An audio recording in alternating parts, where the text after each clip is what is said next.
La nature ne sait pas faire autrement que de donner ses richesses. Chaque année, le monde végétal offre ses feuilles, ses fleurs, ses fruits et ses graines qui, à leur tour, deviendront plantes, arbustes ou arbres. L'homme a toujours profité de ce cycle d'abondance pour la culture vivrière en utilisant les graines offertes à chaque récolte. Depuis peu, ce cycle a été rompu. Plus question de faire ses propres graines. Les paysans doivent acheter les semences et renoncer à leur autonomie.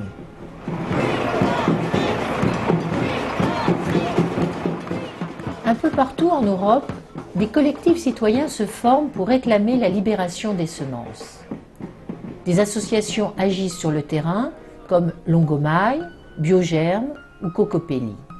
Elles assurent l'échange et la conservation de variétés anciennes. Leur but ?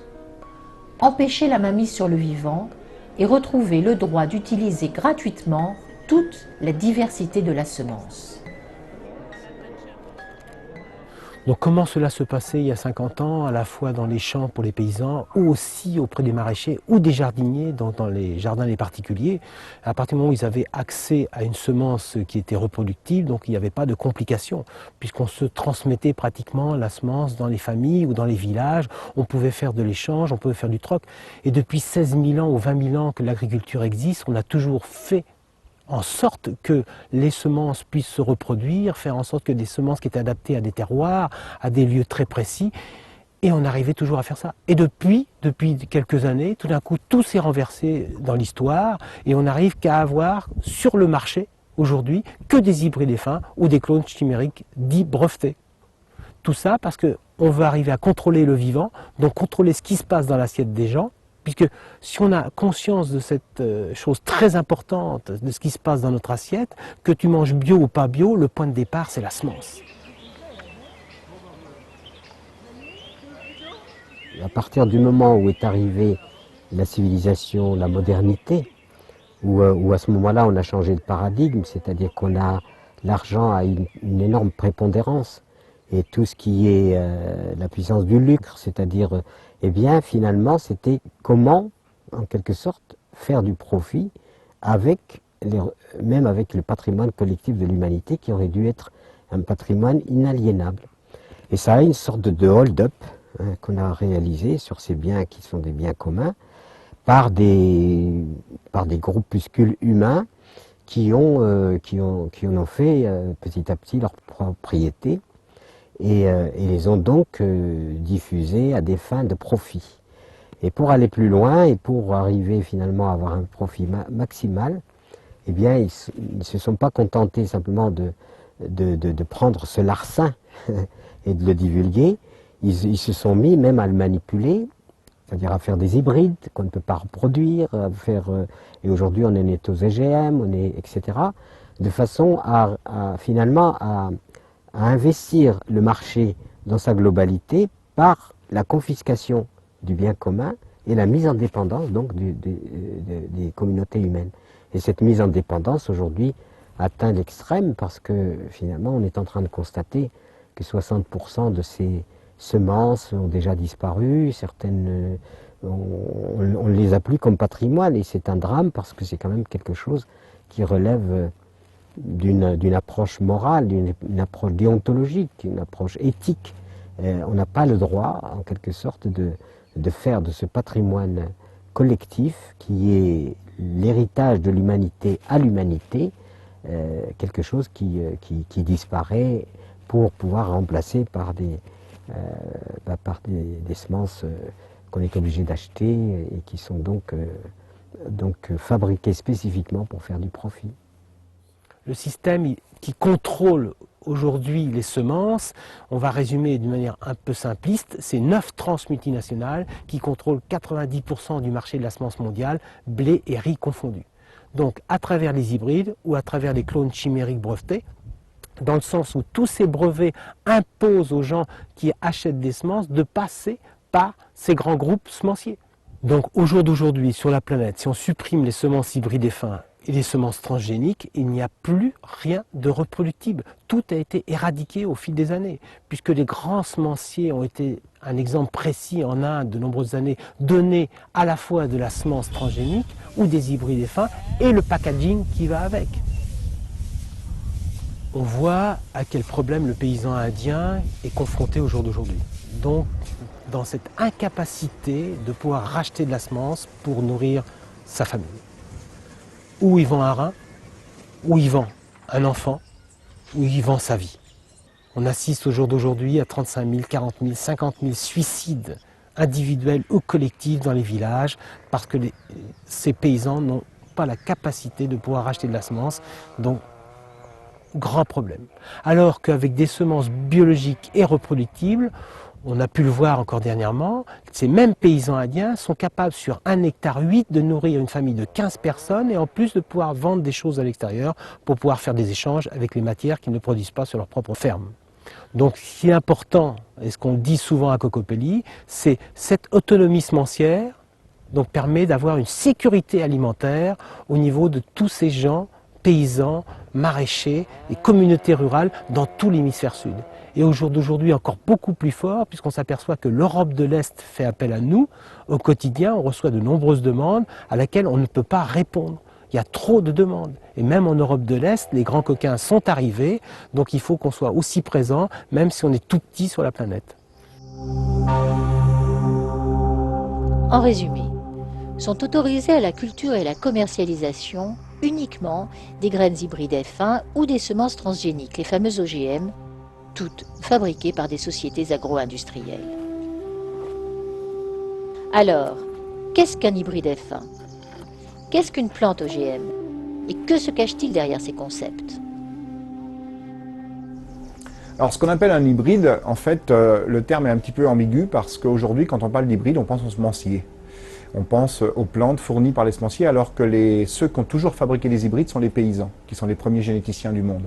Dans la notion d'hybride, il y a une notion de brassage, de croisement. Et justement, on croise. Et les paysans ont toujours fait des hybrides, dans ce sens que c'est la sélection massale. Ils voyaient une plante qui avait une propriété intéressante, une deuxième plante de la même espèce qui avait une autre propriété intéressante, et ils croisaient les deux plantes en question pour récupérer un descendant qui avait les deux propriétés réunies dans la même plante. Ça, c'était les vrais hybrides en quelque sorte. Aujourd'hui, le terme d'hybride est totalement galvaudé parce qu'il est réservé en fait aux semences, comme je le disais, produites par les semenciers, mais qui en fait n'ont plus grand-chose d'hybride. Alors c'est toujours un croisement, mais c'est un croisement entre deux plantes qui sont des clones. C'est-à-dire en fait des plantes qui ont un appauvrissement génétique. C'est-à-dire que chacune des plantes parentales a été obtenue par des croisements successifs avec la même plante.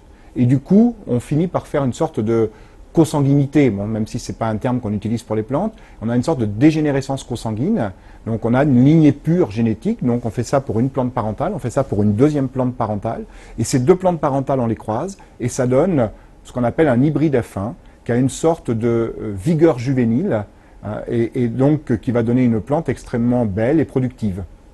Mais à la deuxième génération, cette plante qui va récupérer des propriétés parentales, donc de celles qui ont une dégénérescence consanguine, eh bien, sera très peu productive. C'était déjà un premier moyen pour le semencier d'obliger le paysan en quelque sorte à racheter ses semences. Alors l'hybride n'est pas un OGM, c'est-à-dire qu'en fait c'est deux plantes qui sont naturellement interfécondables, sauf qu'au lieu que ce soit deux plantes repérées au hasard de leurs propriétés par le paysan, ce sont deux plantes qui ont été préparées par appauvrissement génétique et que ensuite on croise et qu'on appelle hybride F1. Alors, ce qu'on appelle un OGM, en revanche, donc un organisme génétiquement modifié, c'est tout organisme vivant, pas seulement une plante, ça peut être un animal, un végétal, un microbe, ça peut être des micro-organismes, des champignons, des animaux, dont on a modifié de façon non naturelle, c'est-à-dire par intervention de la main de l'homme, son patrimoine génétique initial, donc ses caractéristiques génétiques initiales. Alors comment les a-t-on modifiées? Ça peut être de différentes manières. Ça peut être par introduction d'un gène étranger.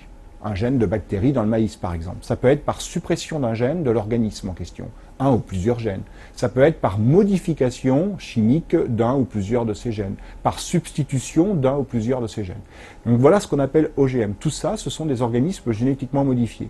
Sur le plan technique, tous ces OGM sont reconnus comme des OGM, mais pas sur le plan juridique. Sur le plan juridique, ne sont reconnus par la directive européenne 2001-18 qui légifère sur la question des OGM, ne sont reconnues que les plantes transgéniques, c'est-à-dire celles dont la modification génétique fait appel à un gène étranger. Je disais par exemple un gène de bactérie dans le maïs. Ce gène étranger, on l'appelle un transgène. Et donc l'OGM qui en résulte s'appelle un organisme transgénique. Eh bien, les organismes transgéniques, qui sont bien sûr des OGM, puisqu'on a modifié de façon non naturelle leurs caractéristiques génétiques initiales par addition d'un ou plusieurs gènes étrangers provenant d'une autre espèce, eh bien, sont reconnus également comme des OGM sur le plan juridique. Mais tous les autres OGM, donc qui résultent d'une modification génétique qui ne fait pas appel à un gène étranger, donc qui ne sont pas transgéniques, eh bien qu'étant reconnus techniquement comme des OGM, ne le sont pas sur le plan juridique. Et du coup, échappent au champ d'application de la directive européenne. C'est par exemple le cas des plantes mutées, c'est-à-dire obtenues par une technique qui s'appelle la mutagénèse, donc qui n'est pas la transgénèse, et qui consiste à exposer les graines de la plante à un traitement chimique ou un traitement physique qui va provoquer des modifications dans la formulation chimique des gènes. Et comme les gènes détiennent le secret de fabrication des protéines, qui sont les acteurs de tous les processus biologiques qui ont lieu dans les cellules des organismes vivants, eh bien les gènes qui ont subi ces modifications chimiques vont donner naissance à des protéines qui sont elles-mêmes chimiquement modifiées et qui vont avoir des nouvelles propriétés, conférant à la plante des nouvelles caractéristiques, comme par exemple la tolérance à un herbicide.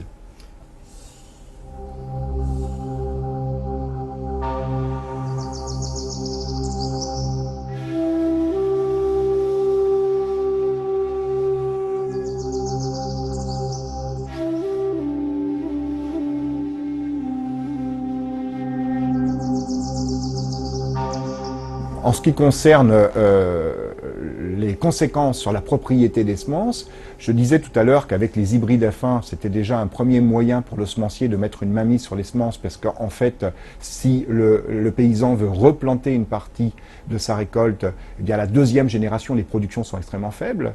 Donc du coup, ça l'obligeait déjà en quelque sorte à racheter ses semences chaque année. Avec l'OGM, il y a une dimension supplémentaire qui est en fait une stérilité juridique. Je parle pas de stérilité biologique. Les plantes OGM cultivées aujourd'hui ne sont pas stériles biologiquement, même s'il y a eu des tentatives en ce sens de la part des semenciers, avec notamment le maïs terminator. Mais les OGM cultivés actuellement dans le monde ne sont pas stériles sur le plan biologique. Mais je parle de stérilité juridique en ce sens que si l'agriculteur s'aventurait à vouloir replanter une partie des semences de sa culture OGM de l'année passée, eh bien, il s'expose à des poursuites judiciaires pour violation de brevets. Voilà, donc c'est vraiment pour le semencier une manière de mettre la ceinture et les bretelles en termes d'appropriation de la semence et de confiscation de la semence du paysan. Donc moi, en tant que scientifique, si je suis conscient de ces aspects-là, je ne peux pas non plus faire l'économie de l'aspect purement technique et de l'aspect purement sanitaire et environnemental. Parce qu'il y a bien sûr des risques de cet ordre-là également. C'est que la technologie OGM, quelle qu'elle soit, que ce soit transgénèse, mutagénèse, etc., c'est une technique totalement aléatoire. Et notamment en termes de risques sanitaires, c'est d'autant plus inquiétant que la quasi-totalité des plantes génétiquement modifiées cultivées aujourd'hui à la surface de la planète sont des plantes pesticides, c'est-à-dire des plantes qui ont été génétiquement modifiées pour accumuler un pesticide, soit parce qu'elles produisent un insecticide en permanence pour lutter contre un insecte ravageur, c'est le cas du Monsanto 810 qui fait l'actualité en France et en Europe, soit parce qu'elles ont été génétiquement modifiées pour ne plus mourir quand on les arrose avec un herbicide qui aurait dû les tuer, par exemple le Roundup, et donc ces plantes vont pouvoir accumuler cet herbicide dans leurs cellules. Et donc la moindre des choses serait que ces plantes soient effectivement évaluées comme des plantes, ça elles le sont, mais qu'elles soient aussi évaluées comme des pesticides. Et là, on est loin du compte, parce que les pesticides qui sont déjà bien insuffisamment évalués sont au moins évalués pendant 3 mois sur 3 espèces animales différentes, dont le rat et la souris, le troisième n'étant pas un rongeur, plus des tests à 2 ans sur le rat, en plus des tests à 3 mois. Eh bien, il n'y a aucune plante OGM pesticide qui n'a fait l'objet d'évaluations toxicologiques, je parle bien d'évaluations toxicologiques et pas nutritionnelles, de tests toxicologiques, c'est-à-dire avec analyse de sang, etc., chez les animaux qui ont été nourris avec cette plante, à plus de 3 mois sur une seule espèce animale. C'est-à-dire qu'on passe systématiquement à côté des éventuels effets chroniques. Et en plus, bon, cerise sur le gâteau, pour des raisons de protection industrielle, ces tests sont faits par des laboratoires choisis par les firmes semencières, ce qui rend l'évaluation, en plus d'être carencée, totalement opaque. Vous pouvez dormir tranquille, vous pouvez consommer tranquille, vous pouvez travailler tranquille. Les chiffres sont bons? Tout à fait, c'est merveilleux, c'est merveilleux. Nous sommes vraiment très contents. Il y a une espèce d'émancipation dans notre secteur assez incroyable. Même les Indiens nous rejoignent. Nous sommes ravis, ravis, ravis. Les paysans du monde veulent nos semences. Ils veulent acheter, ils veulent produire. Et oui, nous avons un souci constant pour les réglementations et donc nous voulons préserver les semences, les mettre dans un petit cahier et donc arrêter la naïveté des peuples qui soudain penseraient qu'on arriverait encore à garder les semences. Ce n'est plus possible. Le problème, c'est que les gens n'ont pas confiance. Ils sont paranoïaques. Nous voulons leur bien, protéger l'environnement, éradiquer la faim dans le monde, monsieur. C'est ça qu'il faut comprendre. La semence est soumise pour sa commercialisation à une procédure d'inscription obligatoire sur un registre officiel qu'on appelle le catalogue officiel. Alors il y a plusieurs problèmes autour de cet enregistrement obligatoire. Le premier, c'est un problème de procédure essentiellement, puisque les semences sont soumises à une procédure d'enregistrement préalable, donc d'autorisation préalable de mise sur le marché, un peu comme les médicaments et les pesticides. Alors si on comprend bien pourquoi les médicaments et les pesticides sont soumis à un régime d'autorisation préalable comme ça, c'est parce qu'ils sont porteurs de risques pour la santé ou pour l'environnement. Avec les semences, le sujet est très différent, puisque la législation ne fait jamais référence à un quelconque risque sanitaire ou environnemental les concernant. Or pourtant, on est soumis à un régime d'autorisation préalable de mise sur le marché, qui donc est disproportionné. Ensuite, en ce qui concerne toujours l'enregistrement de ces semences, elles doivent répondre à des critères pour l'inscription au catalogue. Et ces critères servent à un objectif qui a été défini dans les années 60 comme étant un objectif d'intérêt général auquel la législation se réfère sous l'expression progrès génétique.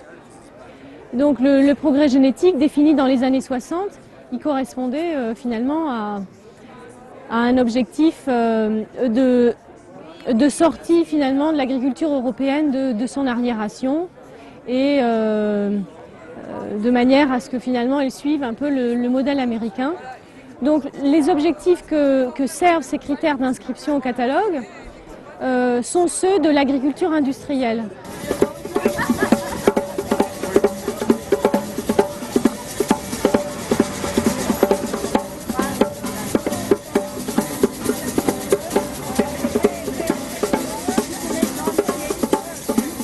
Donc ce catalogue officiel qui a été mis en place a conduit progressivement à la disparition de la biodiversité agricole. Ensuite, le dernier problème, c'est qu'il y a eu progressivement une superposition de la législation sur le commerce des semences avec la législation sur l'octroi de droits de propriété intellectuelle sur les semences. Et les critères d'inscription au catalogue, aujourd'hui, sont les mêmes que les critères d'octroi d'un droit de propriété intellectuelle sur les semences. Et la conséquence de ça, c'est finalement que les seules semences qui sont autorisées à la vente sont les semences qui sont protégées par un droit de propriété intellectuelle. Et tout le domaine public, le domaine de la propriété de tous finalement, ou de l'absence d'appropriation, a été rendu illégal. Ce qui est extrêmement choquant et qu'on ne voit dans aucun autre secteur de l'économie.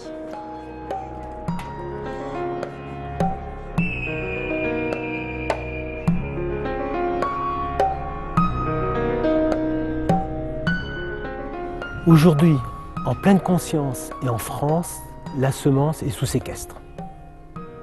Complètement sous séquestre. Les grands coquins se sont appropriés, se sont accaparés la semence. Un maraîcher, un paysan ne peut pas réutiliser sa propre semence. Il est obligé de passer par des coopératives, par des marchands qui leur vendent de la semence ou hybride ou des clones chimériques. Les semences font partie de la problématique de l'alimentation. Mais globalement, quand on voit que les terres sont détériorées, que l'eau qui est une nourriture est polluée, que les semences disparaissent, qu'il y a de moins en moins d'agriculteurs, qu'on désorganise des systèmes vernaculaires, par exemple dans les pays du Sud, migration vers les villes, etc., nous prenons le risque d'une pénurie mondiale sans précédent. Et cette pénurie mondiale sans précédent est aggravée aujourd'hui par le fait qu'on entre dans une phase où les conditions climatiques sont totalement aléatoires et imprévisibles. Et de fait, imaginez simplement à un moment, il y a tous les bassins mondiaux producteurs de céréales, prenons la céréale comme base de l'alimentation, entre sécheresse et inondation, il n'y a pas de récolte. Eh bien, c'est la famine immédiate.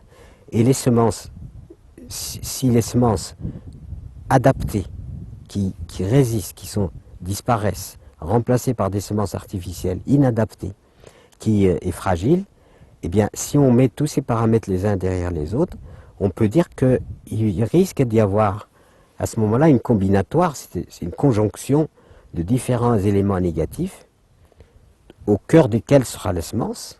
Et ça, déjà maintenant, on est très inquiet par rapport à comment on va faire par la suite. Si c'est des laboratoires qui fabriquent les semences, et ces laboratoires fonctionnent avec du pétrole, enfin, etc. Donc aujourd'hui, nous jouons une carte très, très grave, très sérieuse, et il faut vraiment que les gens prennent conscience. Plus que jamais, il faut protéger les sols, il faut protéger les semences, il faut au contraire beaucoup plus d'agriculteurs, parce qu'on ne peut pas imaginer des millions de gens concentrés dans les villes avec quelques agriculteurs qui les nourrissent. Ben, ça veut dire qu'il faut que la conscience s'élève. Et je n'aime pas trop le prise de conscience, ça me rappelle l'électricité. Enfin, y a pas, est-ce que vous avez une prise de conscience? Non, c'est pas une prise de conscience, c'est une élévation de la conscience qui fait que... Et qu'est-ce que c'est que l'élévation? Plus vous vous élevez, plus vous voyez la configuration du paysage devient beaucoup plus intelligible. Et bien, c'est un peu, ça procède de la même façon, on s'élève et on voit plus clair. Parce que notre conscience s'est élevée. Si la conscience s'élève, eh bien le monde changera.